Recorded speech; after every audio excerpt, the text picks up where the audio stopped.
Šis ir pieci.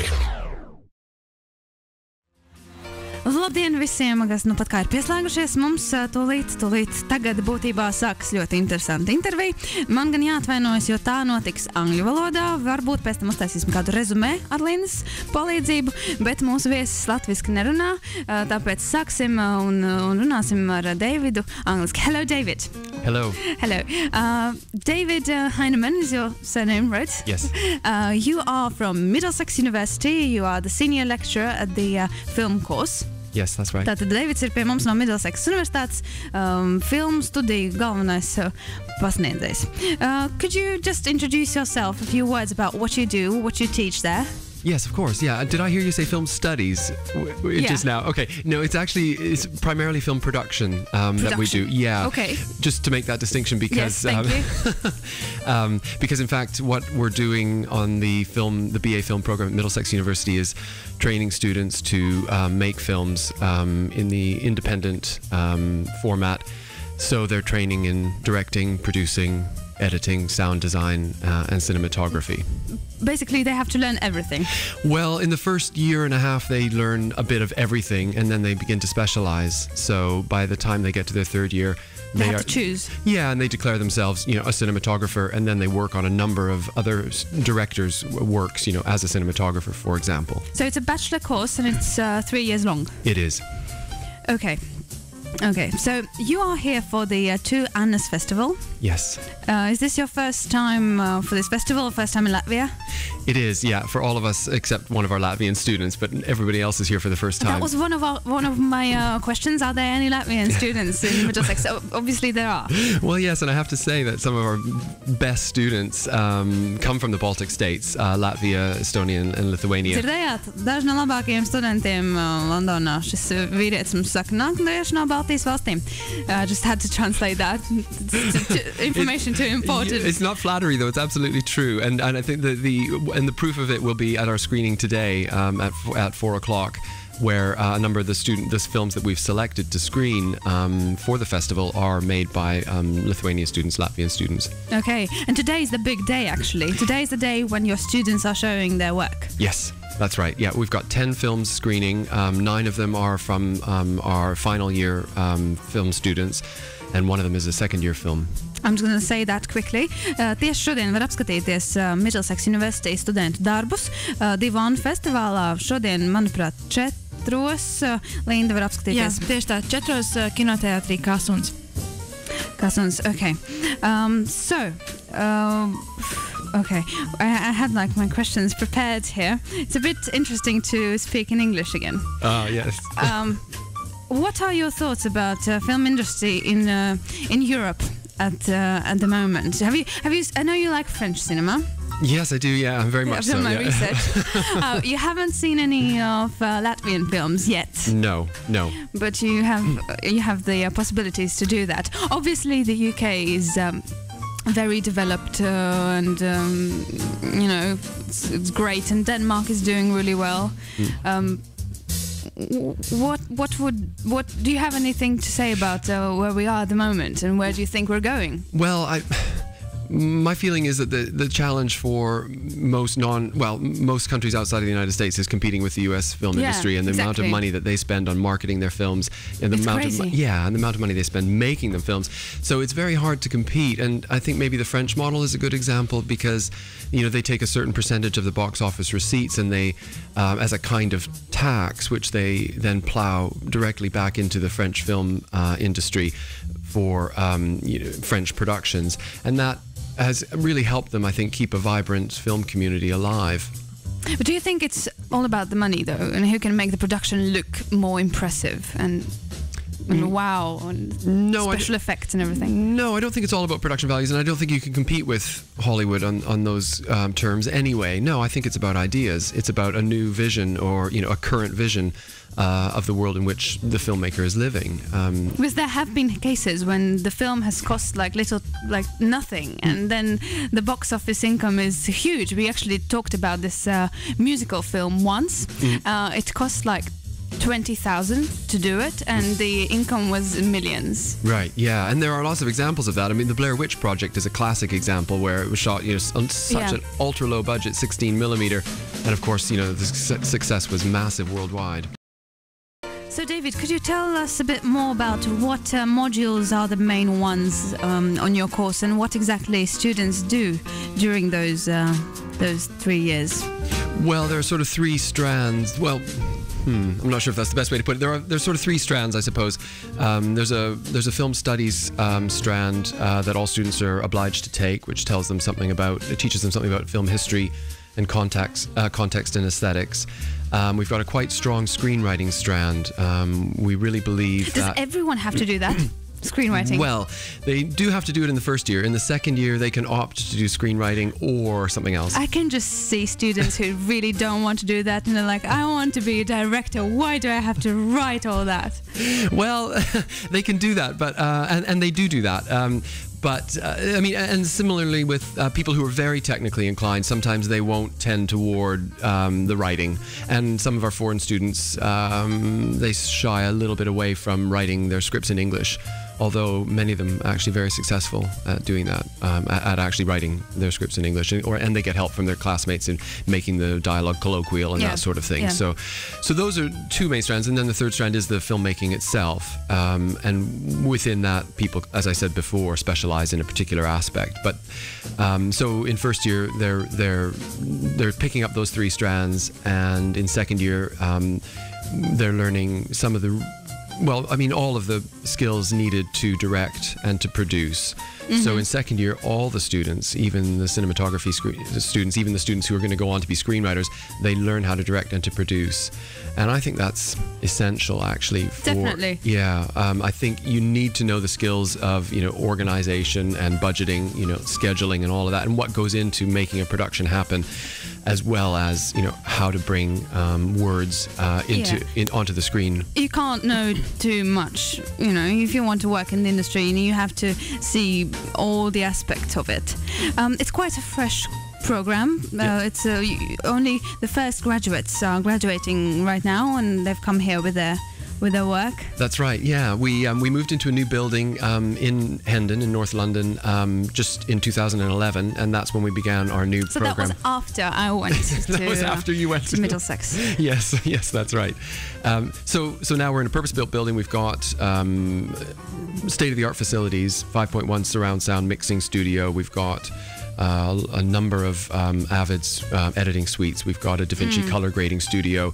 It's great to have all those facilities, I guess. Well, I think it really raises the production values, and I mean, trying to make it as a filmmaker nowadays is extremely challenging.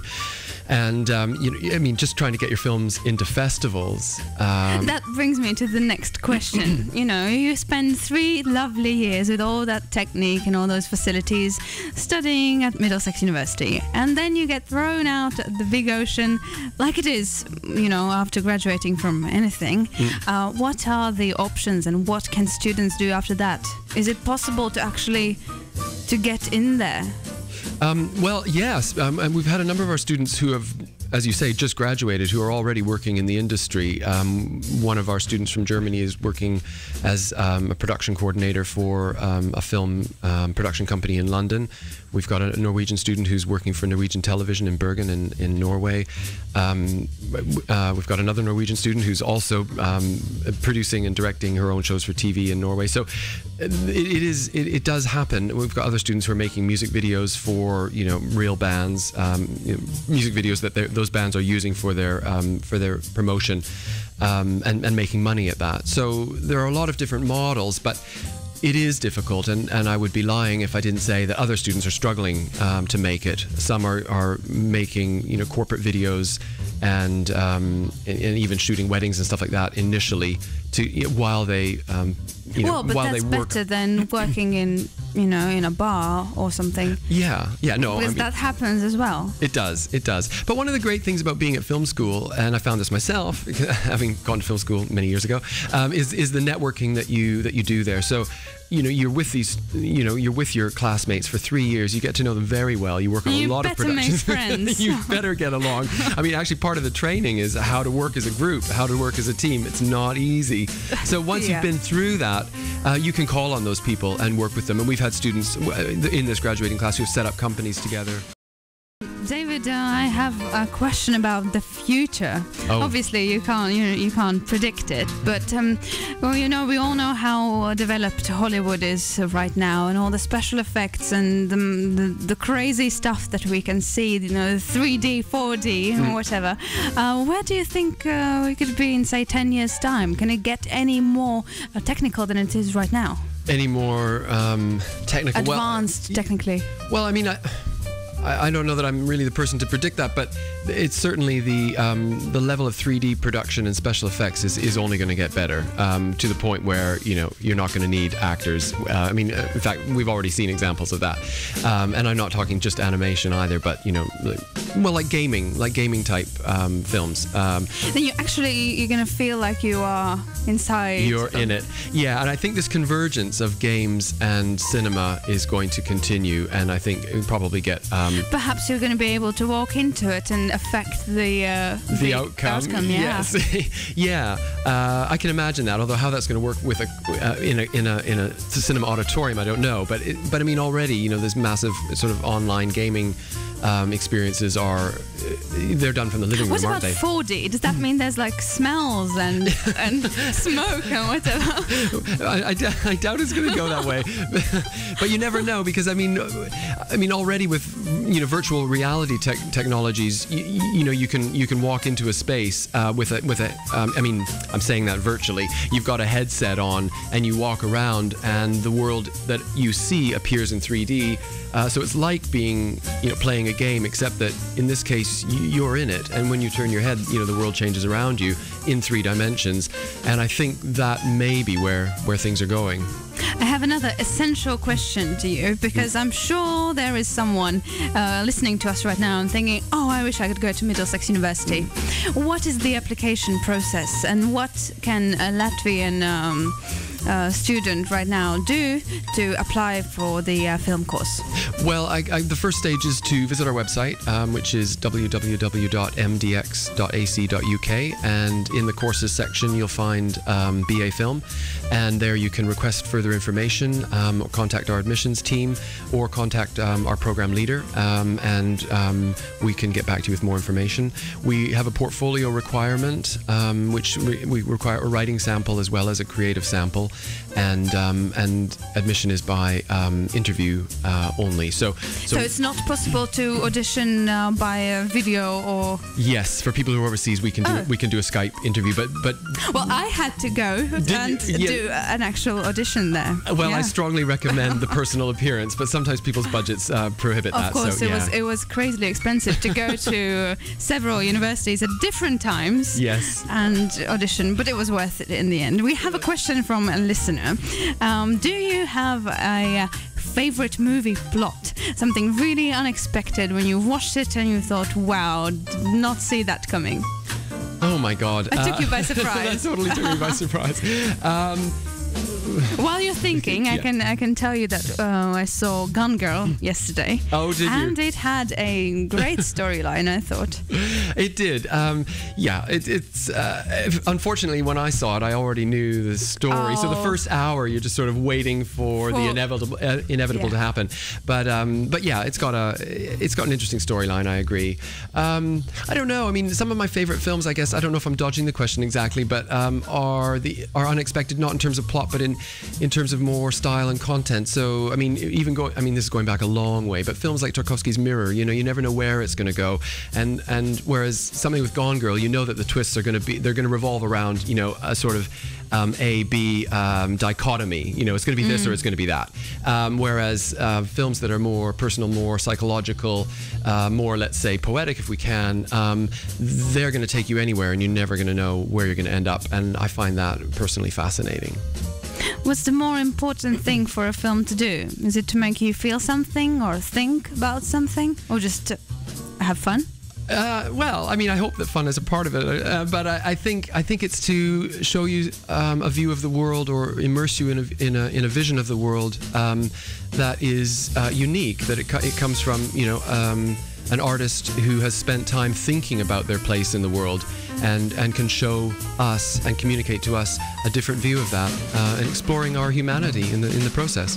Okay, after the interview, I'm going to tell you about a couple of films that I think you could maybe watch of Latvian films. Okay, fantastic. And how long are you here for? We're here for 4 days. We're here with 30 students from. So you can do a lot of exploring. We still. are, yeah, and we've got some screenings at the Two Annas Film Festival to go to, including our own, of course. But I'd like to just say that the Two Annas Festival team has been fantastic in organising our visit and inviting us in the first place, and we hope to collaborate with them in the future. But they've got a fantastic program. The film festival runs over almost 2 weeks in various venues around Riga, and it's quite an achievement. Yeah. Well, really explore lovely. the city, stay warm. It's quite cold right now. I know. I went up to St. Peter's Tower this morning. It froze my face off. Yeah. Okay, great. Yeah, I know it's like 16 degrees in London. Anyway, it was a pleasure having you here. It's a pleasure to be here. Thank you very much. Best of luck with the festival and with the course and everything. Thank you. Thank you very much. Bye bye. Tu klausies 5 LV.